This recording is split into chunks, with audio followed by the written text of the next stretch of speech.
Today I'm putting TUI to the ultimate test with an almost 7-hour slog from Newcastle to Cape Verde on one of TUI's narrow-body aircraft. How is the seat comfort over a longer duration flight? What's the onboard service, food and drink like? And should you trust TUI for your holiday ahead of close competitors like Jet2? Stay tuned to find out.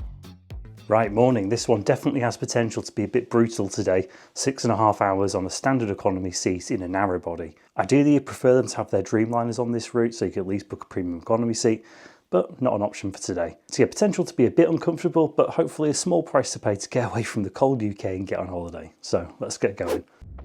Quite an early start as well, as you can maybe tell from my slightly tired intro there. 5 AM start for a 7:50 departure.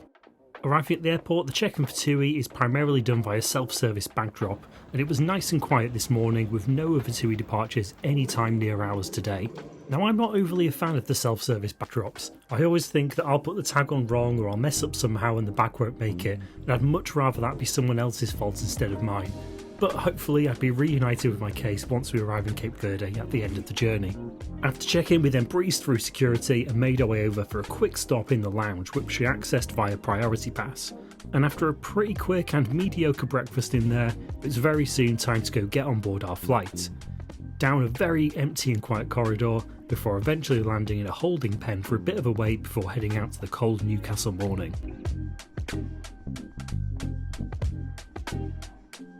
TUI operate a Boeing 737 MAX 8 on this route, and as I mentioned earlier, a bit gutted that they don't operate a wide body in this, especially when it's scheduled to be a 6.5 hour flight and ended up taking even longer than that.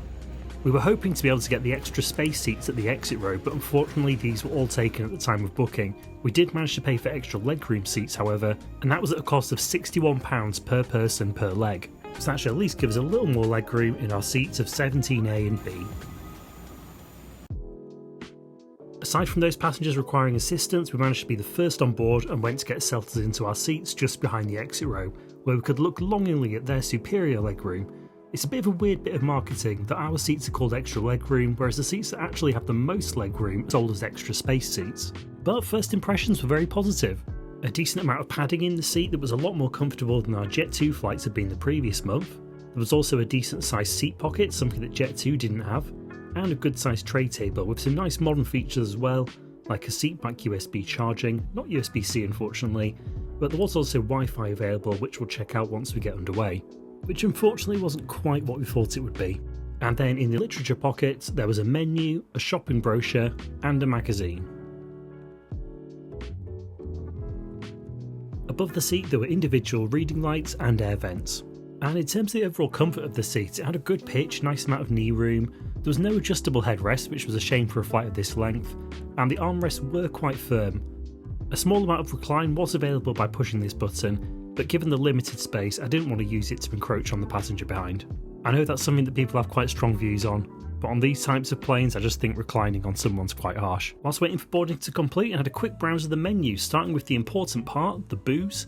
And then over towards the front of the menu there were a selection of snacks and meals which seemed reasonably priced. Not the most extensive menu though, and we had attempted to pre-order some meals online, but for some reason it didn't seem to want to work for us. Although I know some people have managed to get it to work because some people were served pre-order meals. We pushed back 1 minute early whilst the crew performed their safety demonstration and we taxied out to the runway. The captain had announced that despite departing in good time, strong headwinds would mean that the flight would take a bit longer than usual, so our arrival would be a bit delayed and it was looking at more like a 7-hour journey. And as we make our way, a quick word to say thank you to my Patreon supporters. If you'd like to join them in getting early access to videos, bonus content, and now a new WhatsApp group where you can chat with myself and other like-minded travellers, check out the link in the description or the QR code on screen. Thanks again, and now let's get in the sky, check out the onboard service and see how this seat holds up over such a long journey.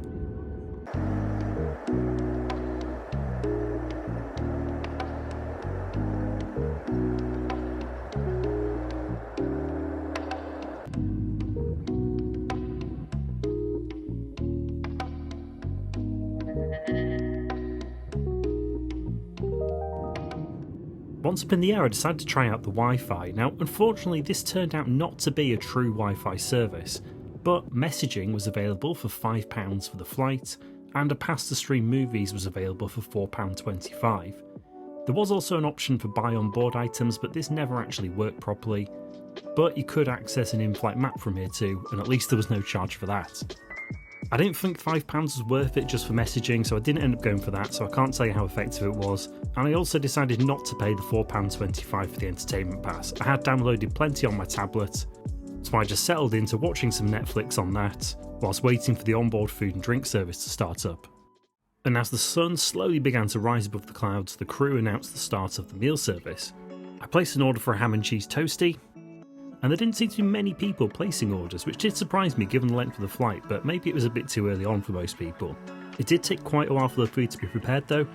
As everything is made to order, what they do is they take the hot food orders first, and then they come back around with the trolley to deliver that hot food and then ask if there's anything else that you want. And the time between ordering the food and it arriving passed very nicely, just watching Drive to Survive and glancing out the window at that rising sun. When the food and drink trolley did make its way around, I decided to go for a meal deal, adding in a pack of Pringles and a bottle of water for a total of £9.25. And I also ordered a cappuccino for a necessary bit of caffeine.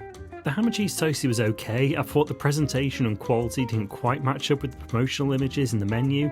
The bread was pretty poor quality, but overall it was enjoyable enough and I quickly polished it off. And I then enjoyed my coffee, even though it did get a little bit turbulent the second that I started drinking. Overall, for the price paid, I'm happy enough. I just wish the menu had been a bit more extensive for those who hadn't been able to order online. I do think, for instance, that Jet2 had a better selection available and we had no issues ordering their food online. A couple of hours into the flight and in desperate need of stretching my legs, I made a brief stopover at the loo. Nothing special here, but they seem to be kept clean, so I can't ask for too much more than that on a flight like this.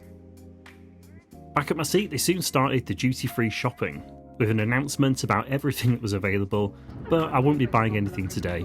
I don't mind that they do this shopping and I know it's a big part of their business model, but the loud and lengthy announcements they do about this does get a bit annoying. But they do seem to work for them as a lot of people were buying. About 2 hours before landing, the crew came around again with another drink service, and I decided to order up a rum and coke. This was £8.50, but it was nice to be able to get a full can of coke. It did help to perk me up a bit because I had been flagging a little bit by this point.